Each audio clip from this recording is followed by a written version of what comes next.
TV, a TV de Porto Alegre.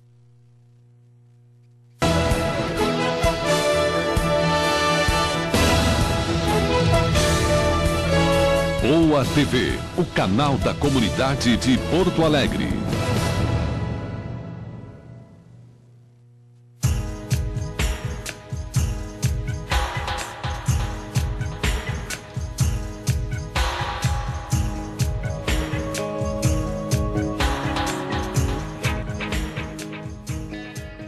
Estamos iniciando o POA Debate de hoje, esse espaço dos sindicatos advogados aqui na POA TV. Programa apresentado por mim, Oscar Plentes.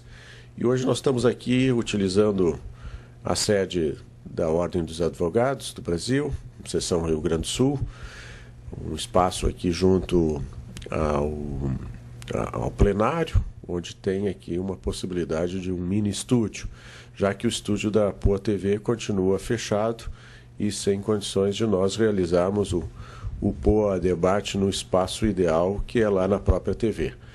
Então, hoje convidamos o professor Cássio Moreira, professor de Economia, e vamos falar sobre política, tá? Porque começou as campanhas, mesmo que sejam pré-candidatos, nós temos aí já, inclusive, os que faziam parte do Executivo licenciados, a candidata Dilma, o candidato Serra, né? Outros, só para falar a nível de Brasil, a nível de candidato à presidência, mas também temos todas as movimentações locais, estaduais, né? O próprio ministro Tarso Genro já se licenciou, e assim a movimentação política já é tema do dia a dia.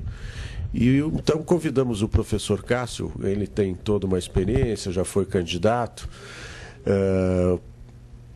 talvez seja pré-candidato, era o que nós estávamos falando, ou é pré-candidato, e nós queremos abordar esse tema aqui da política, da candidatura. Nós temos visto, professor Cássio, vários, inclusive políticos já de carreira, assim, desistindo, e ao mesmo tempo tu acha que deve continuar. Qual é essa papel, como é que tu vê essa situação?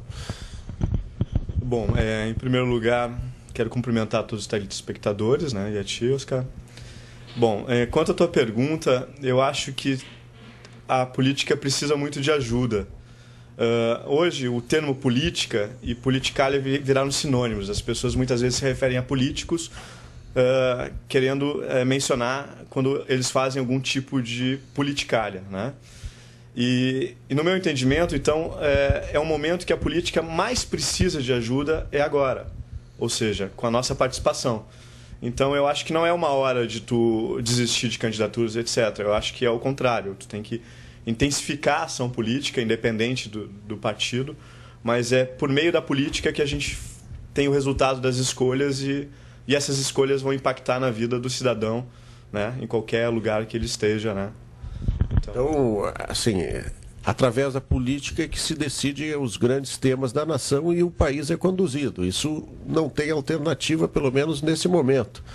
A partir disso, tu acha que tem que participar. Então, como foram essas tuas experiências anteriores? Bom, é engraçado, porque assim, eu sempre gostei muito de política, né? Desde pequeno, né? Eu tenho um parentesco com Getúlio Vargas, até então talvez isso, quando eu era criança, ficou muito embutido na mente, né? Tanto que muitas vezes, quando teve o período da redemocratização e das primeiras eleições, para mim era um hobby sair na rua fazendo pesquisa eleitoral, e eu me divertia com aquilo, eu adorava assistir horário eleitoral, né? Eu acho que eu sou um dos poucos.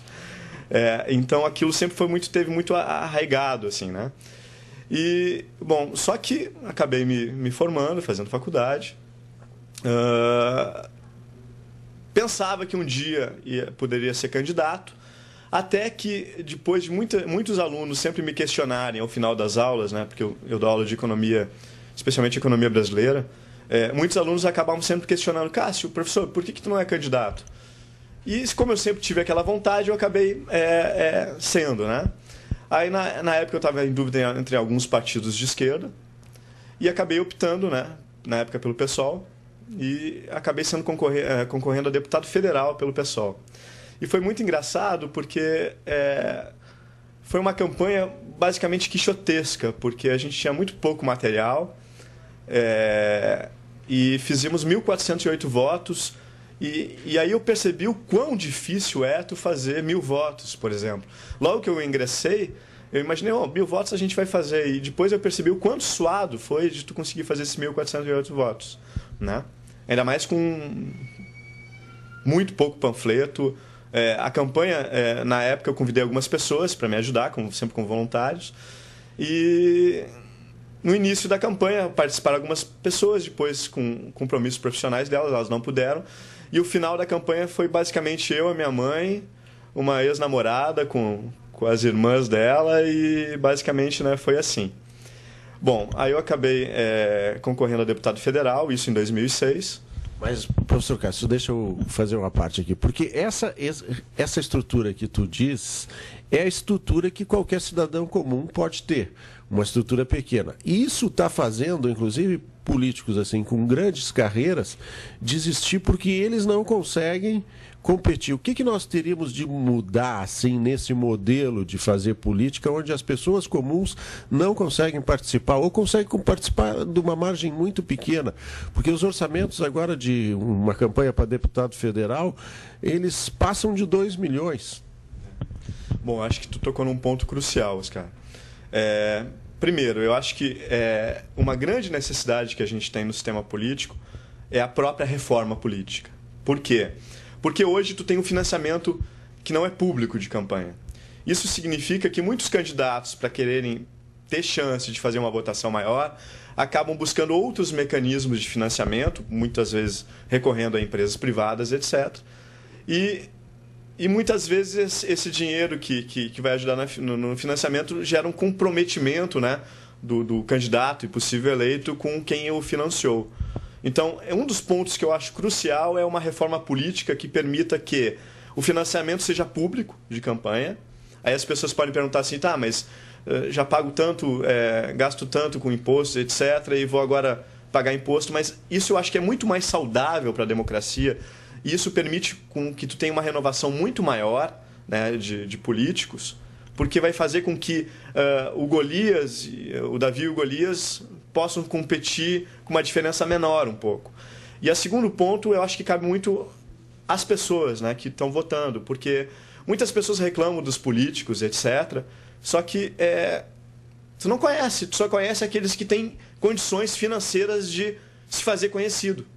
Agora, se tu pegar o número de candidatos, ele é muito maior do que as pessoas conhecem. Se eu fosse perguntar para alguém, por exemplo, na eleição passada, me diz o nome de 10 candidatos a vereador, as pessoas talvez não conseguissem, né? E o que acontece? Porque muitos poucos têm a chance de ter uma campanha com bastante recursos.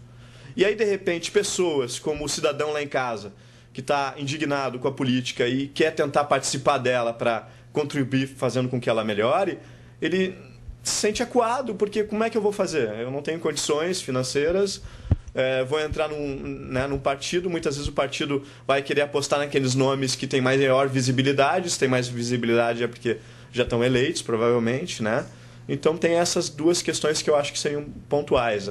A questão da reforma política e a questão da chance para pessoas novas que estão na política, não novas no sentido de idade, mas novas de estarem começando a participar e buscar o seu lugar ao sol para tentar mostrar trabalho e representar a população. Dizem assim que a renovação normal do Congresso Nacional, que é onde se decide as maiores questões, apesar de a Câmara ter conseguido trabalhar muito pouco, a questão maior, a renovação se faz aí na casa de 40%, tá? Já normalmente.